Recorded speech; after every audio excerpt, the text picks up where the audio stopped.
Hello and welcome to All for Animals. I'm your host, Rachel, and today we have Bikers Against Animal Cruelty on the show. This was originally going to be a shorter segment, one of the Animal Superstar Shoutouts, and I guess we can still call it a Superstar Shoutout, but it's going to be a full-length episode because I just couldn't cut any of our wonderful conversation. So please join me in welcoming Jen and Gregg. So I know Jennifer's role in the organization. Gregg, can you explain yours a little bit? Certainly, yeah. I am the animal welfare coordinator. So my job involves reviewing the cases that come to our attention, cases of cruelty and neglect, and determining if they meet our mission and if it's a case that we can help with. And then I will pay the vet directly to assist with the medical care of those animals that we are able to help. That's part of the role. The other role is also to assist any of the rescues, primarily local rescues, with distributing food. Some of our other members will conduct food drives and collect food. I coordinate getting the food to the different rescues. And in the past, we've also had work parties. If a particular shelter is in need of some kind of repair, and we can gather a workforce together and assist with that, we will. We haven't done that in quite a while. Most of the shelters are in pretty good shape here now, fortunately. Good. That's fantastic. And Jennifer, would you like to explain a little bit of your role in the company, the organization? I don't know what to call it for the listeners. We're an organization, and basically I sort of oversee everything. And in the role, we have board members who take on specific tasks to help make everything work, and everybody sort of has their spot to fulfill. Like Gregg explained his, we have several board members, and so a lot of times I handle most of the communications and things like that come in, distribute sort of tasks. We have meetings monthly to see where we are as an organization, what opportunities are here, and I just kind of work with everybody on the board to assist them with whatever they may need to help their role and help us further the mission of the organization. Okay, so it sounds like you're a bit of a Jill of all trades. A little bit. Yeah. Awesome. And it's good. Yeah, we're blessed to have people who really do what they need to do in their role. So it's nice. Fantastic. So how large is your oh, I'm sorry? She's downplaying. She's the president. And the saying, heavy hangs the head that wears the crown. Everything falls on Jennifer. It's true. Wonderful to know. Okay. Strong shoulders. Thank you, Gregg, for letting us know. All right. You're just so humble. Can you tell me a little bit about what's the scale of your organization? Like, so you two are obviously very involved. How many employees or board members or other people are, involved in this as well? So there are about 55 active members. Most of them live in Connecticut, but we do have a few in other states. Some members who joined when they lived in Connecticut ended up moving, but they still stayed a part of the organization, which is great because, it helps us get the word out in other places where we might not be heard. Yeah, absolutely. That's fantastic. So it's a grassroots. It started with 22 friends. And okay. Over the years, depending on what the year brings, we've had as many as almost 100 members, but we usually hover around the 50 to 65 mark. So small enough that it's not quite so chaotic, but large enough that you guys can get some serious stuff done. Mm-hmm.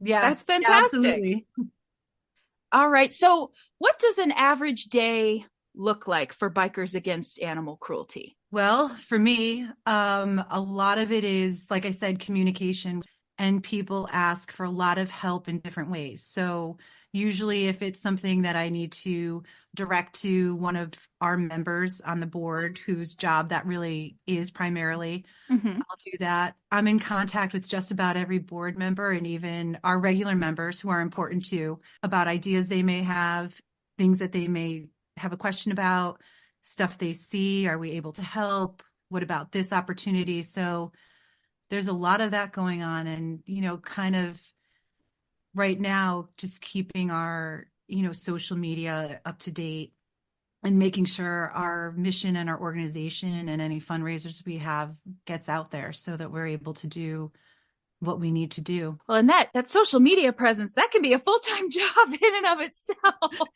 It really can. I'm like, whew, and it's 24/7 all over the globe. So you never know what you're going to wake up to. I believe it.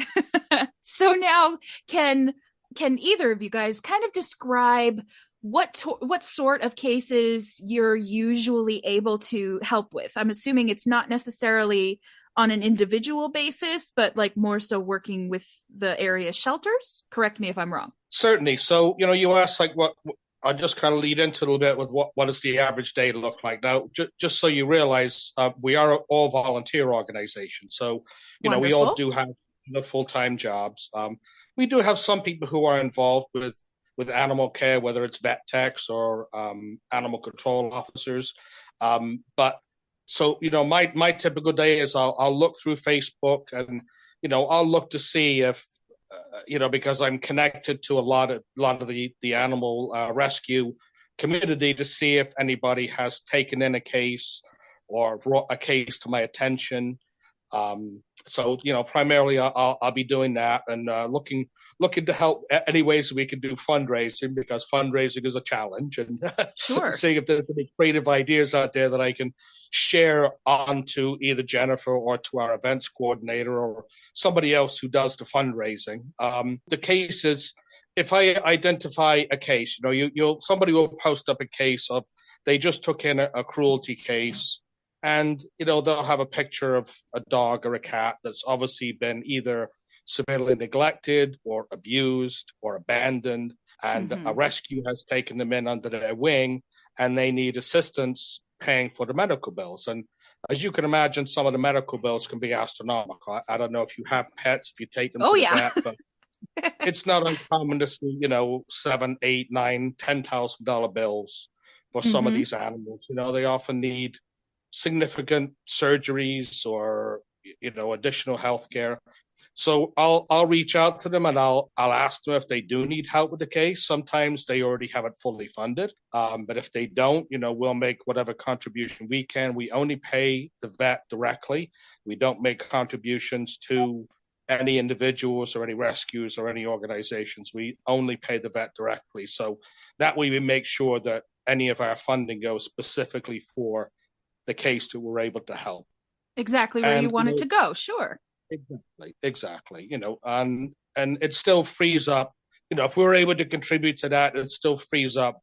There are other resources for other things that they need to do, whether it be feeding, housing, or, just routine care of the animals that they might be housing right now. And on occasion, there's several rescues that we work with who I'll get a call at 10 o'clock at Saturday night. Hey, we've got a puppy that was just thrown out of a window on Route whatever in Texas. We really need help with the funding. Otherwise, we can't take it in. And, we'll call the vet right away and we'll make a commitment to make a payment towards that case so that the rescue can feel comfortable knowing that they have some underwriting for that case and they're able to go ahead and take on that commitment. So, wow. Okay, so you guys are kind of like a network that's spread all throughout the country then.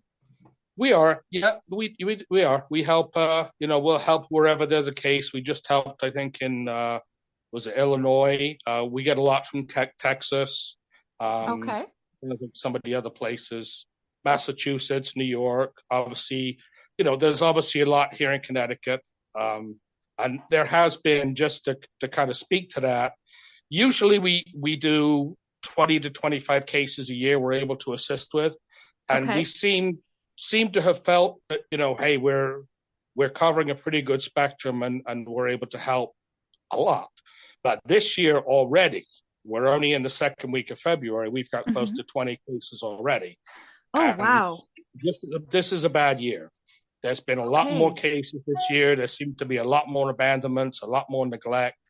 We just had 22 cats just dumped in one of our local cities here, that the person just drove off and just left them. And there was actually a posting today, somebody in another one of our towns, they have the person on video just opened the door, took their dog out, a puppy, and just drove off and left it there. So, obviously those are not the type of cases we typically would help with, because they're, there's no actual cruelty or neglect. And well, there's neglect, but there's no Sure. injuries that would require any type of medical care. But, we try to do what we can to spread the word, share the word. And Jennifer may want to address our education wing too, because that's a very important part of what we do. So truthfully, the more people that we can reach, the better off we feel that everyone will be, because there's so many facets of abuse and neglect. And oftentimes there's a huge correlation with animal abuse,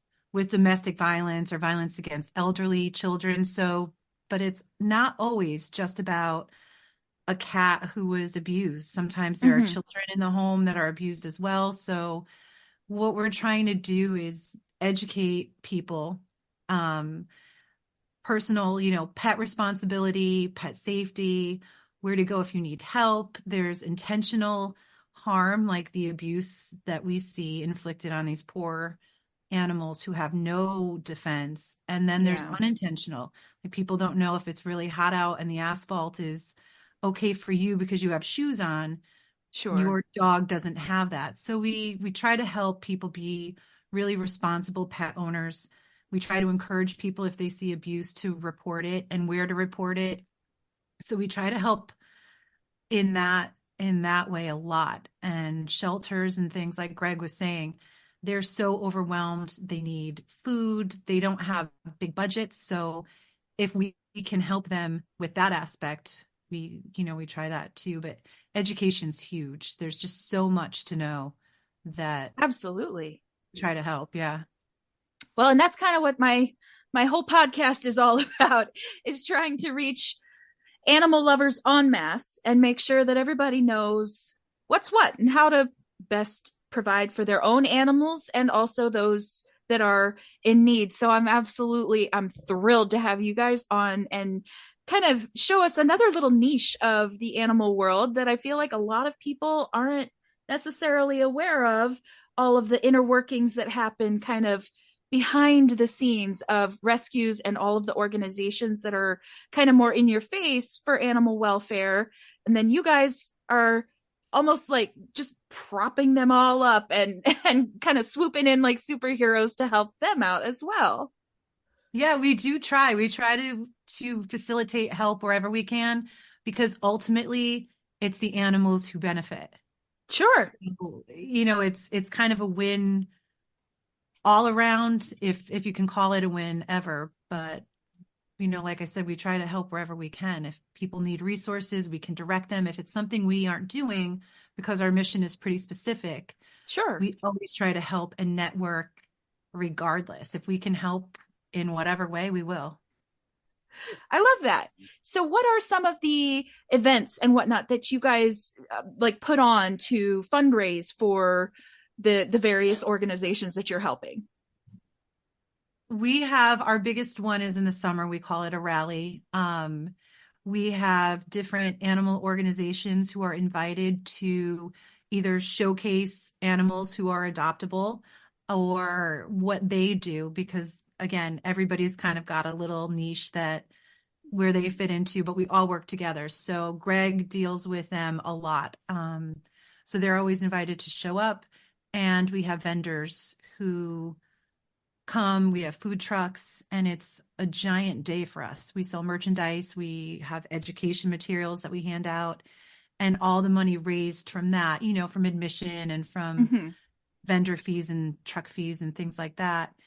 It's usually our biggest fundraiser of the year. That's a huge one for us. And we also show up at other people's events and we sell our merchandise. Again, always passing out education, selling merchandise, making people aware of what we do. And we have, I think 12 or 14 dates booked for almost the rest of the year where we'll be at an event so we can get the word out and sell merchandise. And and things like that. Wonderful. Awesome. We do sponsor and attend motorcycle rides too. Wonderful. Fundraising. Yeah. Got to find more of those bikers, right? Right. Well, we got to stay true to a little bit of our roots there. So, I love it. Well, and every very niche needs some diversity as well. So seeing, right. the stereotypical tough guys, championing animal welfare is always wonderful to see as well. Yeah, bunch of teddy bears. We have a very active road captain now who's scheduling a lot of rides for us. Not just our rides, but also we'll go and attend other people's rides as a group. We support a lot of other organizations that are outside animal type activities. Children, raising money for children, raising money for other organizations that contribute to other worthy causes. We'll participate there as well, and then they participate with us. So we try to work together with as many other charitable organizations as we can. Scratching everybody's backs. I love it. Yeah, it's wonderful. Everybody works together. It's everybody tries to help each other out. Absolutely. So can anybody tell me, how did this start? I love to learn kind of the origin story. Where did this all come from? So back in 2007, there was the Michael Vick case with the dog fighting ring. And a group of friends who are motorcycle enthusiasts used to get together and hang out. And one day they decided, after hearing this, that they wanted to do something that would make a significant impact on our local shelters. And so they did like food drives and supply drives, and they went to various places around Connecticut to help them fix their shelter or, drop off supplies and donations. And it kind of started right from there, like a group of people getting together, deciding to do something. And then it grew. It became a 501c3. And the scope of it got larger and larger. They attended more events. They put on more events to raise money, to raise awareness. And it's grown every year from there. That's fantastic. That's the kind of snowball we want to see.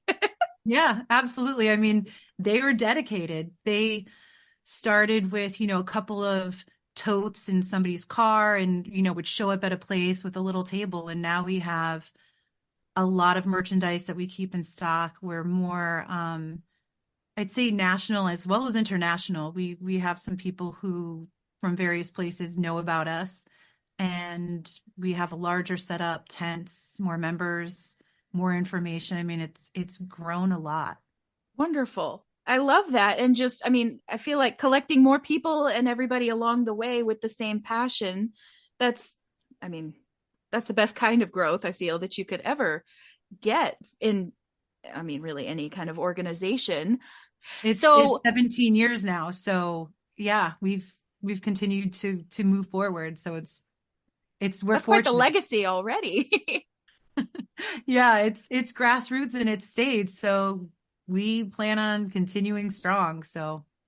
Oh, that's fantastic. And I love that I actually just recently did an episode for the podcast on the whole Michael Vick case as well. And so seeing the multiple wonderful things that have come out from that case, it makes it a little bit less awful, I guess, that it happened in the first, not that makes it okay, but seeing all of the good things that everybody's seeing, this terrible thing, we're like, no, we got to make sure that this doesn't happen again.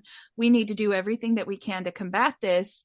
That's such a beautiful thing, because unfortunately, at least I'm of the mind that there's always going to be some really bad apples out there, and we just need more of the good people to kind of jump in and say, hey, knock that off and fix it. Yeah, absolutely. And I'm sure Gregg can attest, like it's a catalyst for a lot of our members. And some of the cases that we've seen, older cases, recent cases, like there's always a dog or a cat that sticks with you.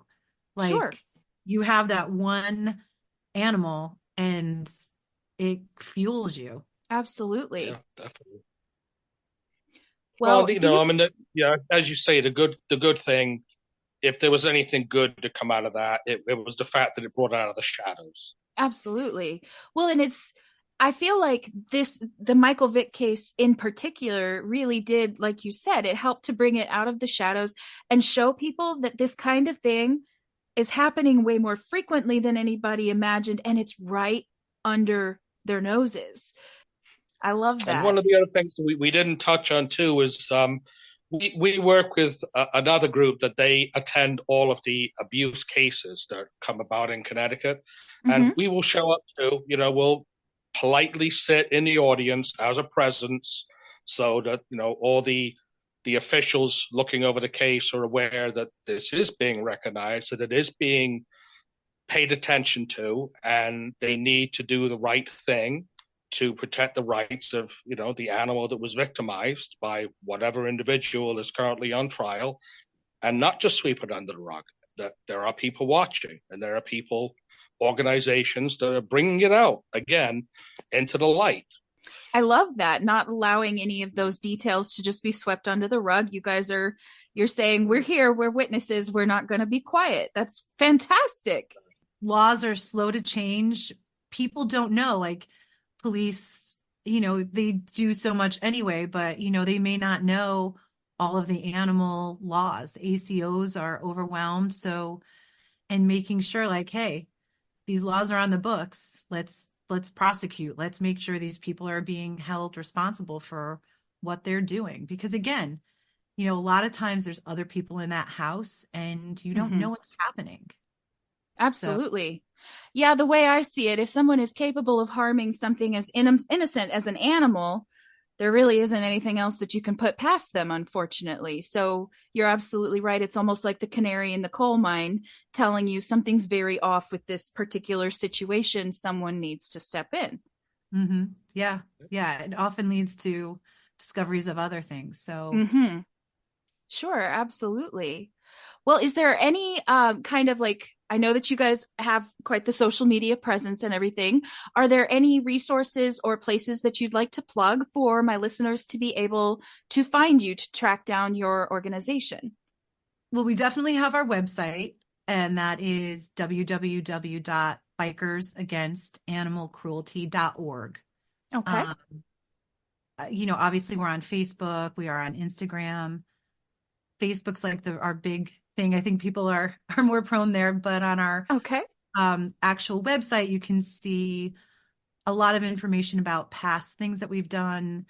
Upcoming events are on there too. If we have a flyer where we're going to be next, information about how we started, cases that we've helped. So there's a little bit more detail in one spot for that, but the website's got merchandise. If people want to make a donation, they can do that there as well. Well, perfect. I will make sure to link your website in the show notes so that it's very easy for listeners to find and follow. And I hope that you guys see some extra, just a little boost of support from that as well. Thank you. No, it's appreciated. It all helps, every single dollar. And I'm sure Gregg will add to this, but we don't get paid. And every dollar we raise goes toward helping animals. We have wonderful. Fortunately, we have few overhead expenses. I mean, we still have some, but for the most part, we put all of our dollars into helping. Thank you again to Jen and Gregg for coming onto the show and giving us the opportunity to shout out such a wonderful organization. Please feel free to check out their website, www.bikersagainstanimalcruelty.org, for some of their most upcoming events. And if you are enjoying listening to our episodes, please, please, please give us a like and follow on our social media. We are All for Animals Pod on Facebook and TikTok, and All for Animals Podcast on Instagram. And if you have a story, would like to be featured on the episode, have a question, or even a suggestion, feel free to send that on in to allforanimalspodcast@gmail.com. Thank you, everybody. I'll see you next time.